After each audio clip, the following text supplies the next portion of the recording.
Well, hello again, everyone. This is Ralph Lee Hopkins coming to you this time from Charlotte, North Carolina. This is my seventh OPTIC. It's like a dispatch from the virtual field. For those of you who don't know me, I travel from pole to pole and places in between with Lindblad Expeditions and National Geographic. I photograph the exciting expeditions and voyages around the world to the world's wild places. And this is where I've been. Of course, we're here now in the Great Pause. I have snuck out a few times, which was the subject of some of my other talks. And this is how I do it. And this is how anyone listening can get from pole to pole. There are places in the world that are best explored by ship. And I'm a very lucky person. And the people who travel with us are also very lucky to be able to get on these ships. The National Geographic fleet, now operated by Lindblad Expeditions. Wow, we're going to be up to 10 ships named National Geographic very soon. And the newest one, which is waiting for its inaugural voyage, now it is on its way to Iceland as we speak. Hopefully it's going to happen this summer, the National Geographic Endurance. So I'm very excited to see the ship for the first time. But I am here again for the dispatch from the field.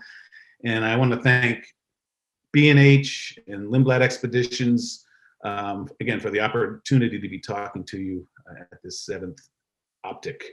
So photographing the polar regions and tackling challenging conditions. The Arctic. Wow, what an amazing, amazing place. Of course, the Arctic is in the north where there are polar bears. And this is where I had my first introduction to the polar regions. This is actually the first polar bear I ever photographed, going back to 1992, shot with a medium format camera, Fujicom 220 film, Fuji Velvia. Oh my God, that really takes me back. But it was looking into the eyes of this polar bear and seeing the landscape that was up there. And it also got me my first cover with what was then Special Expeditions, now Lindblad Expeditions. So when I'm talking about the Arctic here for now, I'm really focused in on Svalbard, but we could very easily be talking about Greenland. We could be talking about the Canadian Arctic. We could be talking about the Russian Arctic, but Svalbard is very dear to my heart. First of all, because you can fly up there. It's not like crossing the Drake's Passage to get there. You can fly to 76 degrees north where the Arctic pack ice is there waiting for exploration. And when you have ice, you're looking for the bears. And so I love photographing scenes where the wildlife are in their habitat. I'm also looking, especially now, for shots that are showing the changing conditions, because imagine this is 80 degrees north. This is the summer. There should be pack ice. You know, we're 600 miles from the North Pole. And we really are facing an Arctic that's going to be ice-free very, very soon. This is a composite image that I made a panoramic in. It could have been an iPhone photo, but when I shot it, the iPhone wasn't quite with us yet. But having this polar bear being rafted away from the ice front here, this is an ice cap in Northeast Land in Svalbard. It's a very telling story.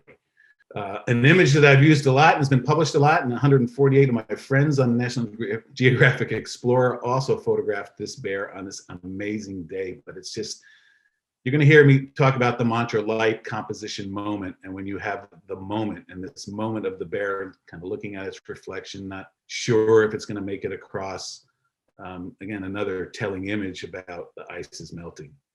This has also been used quite a bit with National Geographic and the Expeditions catalog and other uses. But I think this is the one image of polar bears, and I'm focusing on polar bears in the Arctic because it is the symbol of the Arctic. It's just this amazing, amazing keystone species up there hunting on the ice. This is a second year cub that had a brother and was with its mom and played in front of the ship one night after dinner, and I changed it to black and white, and it's just like the sweetest Swedish bear with the perfect coat. And this is one that I have framed and hanging on my wall. So let's go all the way south to the Antarctic. This is the National Geographic Explorer on a perfect day, glass day, and this is one of the lucky things that I get to do on board as a Nat Geo photographer, is to jump in a Zodiac and take advantage of a situation like this, because the Antarctica is the windiest place on the planet. It's actually on a current brochure cover with the National Geographic Small Ships catalog, which is featuring the Lindblad Expedition fleet, the National Geographic fleet. And of course, we're talking about going south to the bottom of the globe. And we go in our winter because the pole of the Earth is tilted 23.5 degrees. So it's winter down there now. And we go down in our winter when it's summer down there. I wanted to point out both the Falkland Islands and the island of South Georgia. South Georgia is a very special place, as is the Falklands. So there are expeditions that go to all three destinations in a single voyage, but I'll be talking a lot about South Georgia. The Drake's Passage, I mean, to talk about challenging conditions, and I do get seasick when it's rough. I really have to watch myself and the way I stay from getting seasick on conditions like this. I'm not selling trips here. I'm talking about the conditions, is I stay out on deck as much as I can and photograph the albatross in the waves. We have spotters on the bridge always looking for things. And the more you're out on deck, again, we're talking about places where you go, you've got to get there by ship. So heading across the Drake Passage, and so this is shot from the rail of the ship, usually the stern when things are moving around. And these albatrosses, this is a black-browed albatross following the ship. But it's not always like that. Here's a prion, here's a pintado petrel, just wingtip hitting this oily reflective surface. And that is also, this is when we call it the Drake Lake. But it's about the ice. The first time everyone goes to the Antarctic, they go for the penguins. So I'll talk about penguins. The second time, and it's the destination that is most repeated. Antarctic is the most repeated destination of all the trips in the world because you find penguins on ice and you've got a variety of penguins. The beautiful, elegant Gentoo penguin, the kind of feisty but sophisticated chinstrap penguin that has that braying call, the almost stuffed animal-like Adelie penguin. I mean, sometimes when you get up to them, that their little eyeball can move around in their socket, almost like a stuffed animal. And then this was the subject of my big year talk at the last OPTIC, was finally encountering Emperor, the largest of all the penguins, the Emperor penguin. And look how this penguin dwarfs that photographer there. Well, of course, it's perspective. He's behind it, but seeing the Emperor. But there's this place called South Georgia, and the most magical of places, if you can get ashore at sunrise, is Gold Harbor, because there are tens of thousands of king penguins, the second largest, waiting for you. Now, this image is not from Gold Harbor, but this is the scene that you can encounter on the island of South Georgia. So let's get to some of the challenges. We have, I want to talk about gear. Less is more. Weather, you just have, yes, there will be weather, embrace it. Light, getting up early and staying out late in the land of the midnight sun. We got to mention that. And then talking about exposure, adding light to light. And I'll tell you what that means. Oh, I believe this is our friend Jason from B&H when he came on one of our trips. Well, he was loaning out gear, so he did not pare his gear kit down. I've shown this image before if you've been following my talks, and this is my camera timeline from the Brownie in junior high to learning composition one sheet at a time with the Linhof camera down to medium format.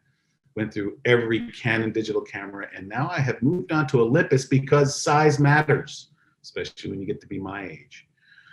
So being able to hand hold 800 to 1,000 millimeters from a moving ship has changed the game for me. Yes, the sensor is smaller, but it's also full frame. It's been designed to shoot on that smaller sensor so we don't have to crop. And all this stuff now, even though the cameras have gotten smaller, I think I'm carrying the same weight because I carry more stuff. So that's what's in my camera bag. And I put this up here for you because this will be an online demand presentation, so you could stop it and look at the things that I carry. But it all fits in a nice cube. So usually it's not going down in my backpack. It's going in this cube, and I use wheels, and we'll talk about that when we talk about bags here in a second. The reason I'm Olympus is it's compact and lightweight, weather sealed. It does have a 2x crop factor, but the sensors are designed for the optics, the very sharp optics of Olympus lenses. 7 stops of image stabilization. I can handhold long lenses, and then there's other features as well. Getting there, wheels. I'll end there. You can use wheels. You can get one of these waterproof cases, which is very nice when you're going to wet environments. Maybe a little overkill though for even advanced amateurs. So that's why I go with the packing cube that goes in it, then a carry-on bag, and then I'll have my backpack in my duffel. Having waterproof backpacks now, there's many different brands. Overboard, I really like it. Actually, that's where my packing cube is from. Of course, all available at B&H. But the most important thing is there's not bad weather, there's just bad clothing, as we say in the business. Being dressed for the weather, having layers, and having good gloves. I have to have access to my fingertips. And when we're talking in Antarctica and even the Arctic, it's not like we're there in the winter and it's below zero. It's below freezing on days where the wind's blowing and it's cloudy and it could be snowing, or even now rain happens. But you want good gloves that you can get to your fingertips. And these fold over mitts are the best I've found. And then you can put the hand warmers right in there and you're good to go. Wet landings, there will be wet landings, especially down south in Antarctica. So you want boots, you want the layers, you want the rain gear. You get the parka if you go down south. So you'll be set there, but being ready for the weather. So this is what I consider the essential gear. Again, I wrote it out so that if you're watching this presentation later, you can go through it. But you got to have 2 camera bodies. You got to have an iPhone. You've got to have some kind of waterproof camera when conditions are just really bad, or even to push it underwater. Let's say a seal or something swimming around the shore, or even a whale around the ship. Zoom lenses, of course, is the way to go, and then all the rest of the stuff. Tripod versus monopod, you probably won't use the tripod as much, but you certainly, unless you do video, but you certainly will use a monopod even out on deck. Weather, embrace it. This was me on my first, no, this is one of the earliest film documentaries by a guy named Frank Hurley. And that was actually from the Mawson expedition that predated the Shackleton expedition. And the reason why we know so much about the Shackleton expedition and the sinking of the ship and how famous they all became is because of Frank Hurley and his excellent photography. So here's the information on that film, the home of the blizzard. But this is what we encounter. You know, when you first find the ice, you're south of the Antarctic convergence going south. You may get fog, you may get icebergs, you may get wind. Very beautiful environment to photograph. When weather's bad, you can still make, I mean, this is an exciting image. I mean, you've got the people clustered together like the penguins in a howling snowstorm.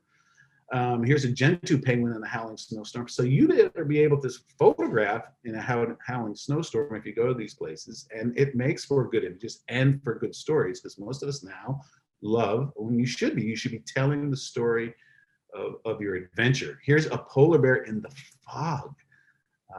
You know, some of the extreme conditions we get up north is, especially now with warming temperatures, there's a lot of fog. So you can imagine navigating a ship through the ice. But when the fog breaks, you might get a fog bow. So you may need to have a super wide angle lens or even a fisheye. Back to the Antarctic though, here's a snowstorm and 2 snow petrels against the ocean in a snowstorm. I converted to black and white with the snowflakes. Again, in bad weather, beautiful snowflakes coming by, this southern fur seal in this case, with the king penguins in the background, shelled up the field. With snow, you want a little bit of motion, maybe a 30th of a second to get that streaking. But I shoot it every which way. I'll freeze the snowflakes and then I'll vary my exposure, but certainly my shutter speed. Also on a bad day with penguins coming ashore, you can play with motion blur.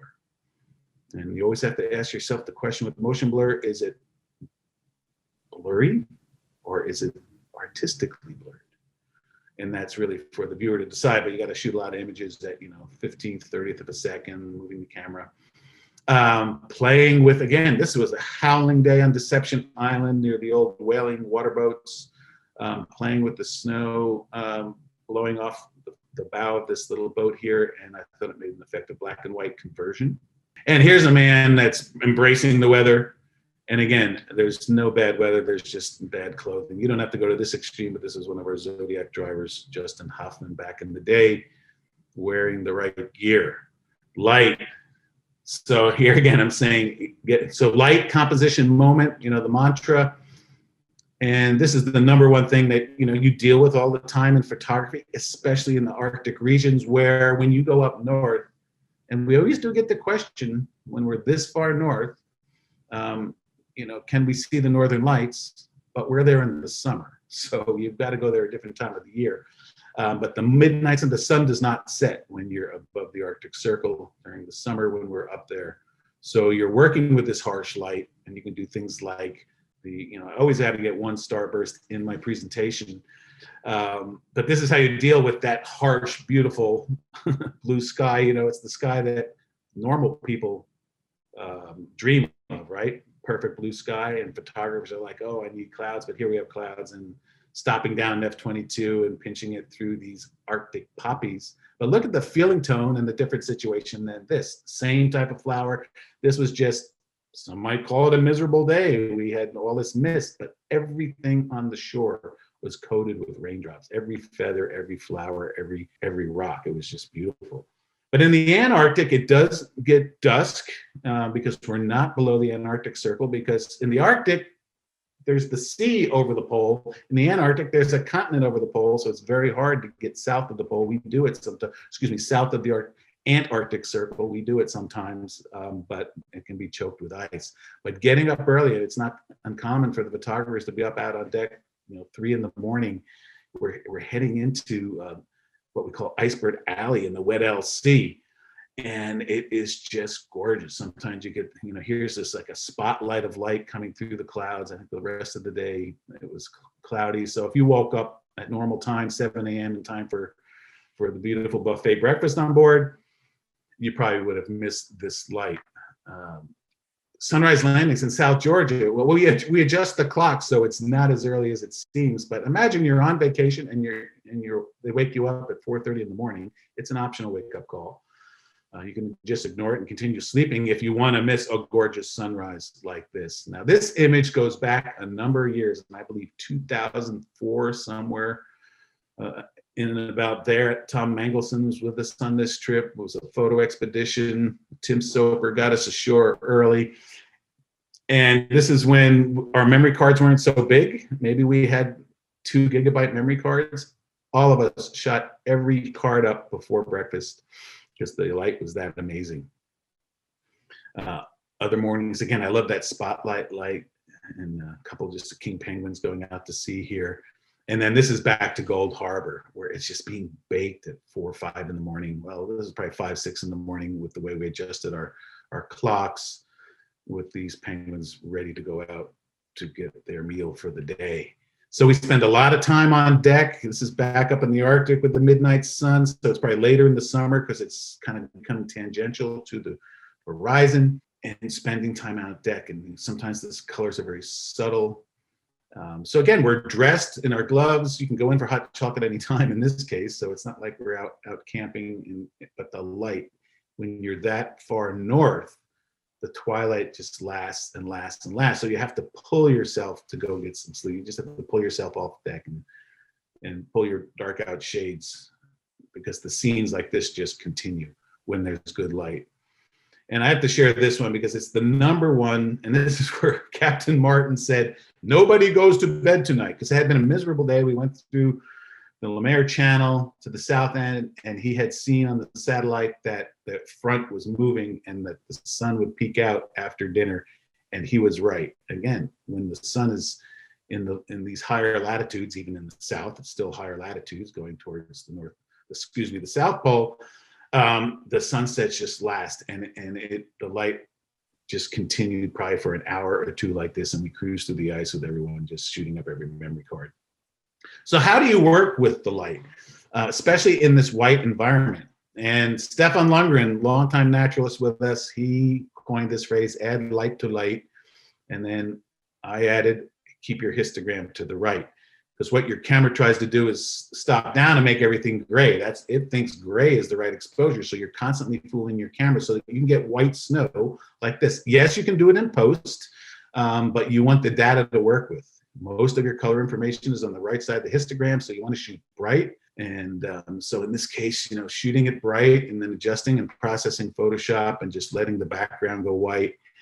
But this is what it might look like if your camera was telling the truth with its exposure. It's going to put the histogram or the light values right in the middle. And what's in the middle? It's middle gray. So we're reviewing basically the histogram, which we all had to learn this digital light meter so that we can fool it. So now we go plus so that we shift that highlight peak over and your whites are approaching white. So it's the digital light meter. Black to the left, white to the right, with gray in the middle, and you want that white spike to the right. So in this case, the white spike is the snow to the right. It's not the pointed penguin.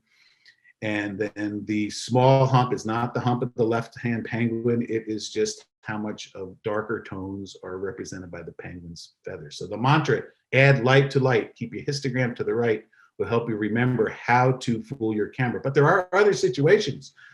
3 king penguins going out the shore, it's a darker scene. You may want to underexpose. So when it's dark, you say darken down. So you may want to go underexposed in that situation, but not too far because you still want the data. So I put this up again for those of you who are streaming this. I mean, the camera does see the world in black and white and tries to make the correct exposure, that middle gray. So therefore you have to fool the camera. You don't want, and you'll see this online all the time, here's your polar bear and the snow is gray and the bear is dark. So you want to make sure to open up however you might do it. And most of us use exposure compensation in whatever setting we're in. And sometimes you got to go above +1, almost approaching +2. So an Arctic tern against the white sky, you want to see the tern, you don't want to see the silhouette. If you're lucky enough to get a light mantle albatross flying by the ship, you want to go plus on your exposure compensation so you can see the fine detail of that beautiful, beautiful bird. Add light to light, keep your histogram to the right. But there's one other thing in terms of light, and that is the color temperature of light we have to deal with. And most of us are shooting raw, but there's a lot of folks that still, I mean, will shoot JPEG, and JPEGs are fine, but you got to pay attention to the color temperature or the color balance, which is what we call white balance, the WB button on most cameras. And if you shoot in auto, it might think it's cloudy and it might go towards cloudy, and that's going to kind of muddy your blues. You want to keep in the Arctic areas the ice blue, the icebergs blue. So you tend to shoot and dial it back to daylight. And you can see the difference here, the difference in the blues just with adjusting your white balance. Again, if you're shooting in RAW, you will be processing your color balance in post because you'll have all the data there, but just a heads up to the eyes there to pay attention to that.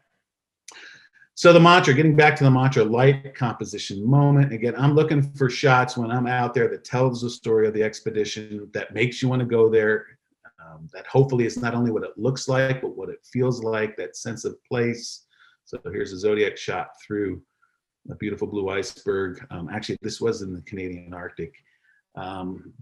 So light composition moment. It had been a cloudy, windy day in South Georgia. We were at the nesting area for the wandering albatross, the bird with the largest wingspan, lives its life out at sea, comes ashore only to nest.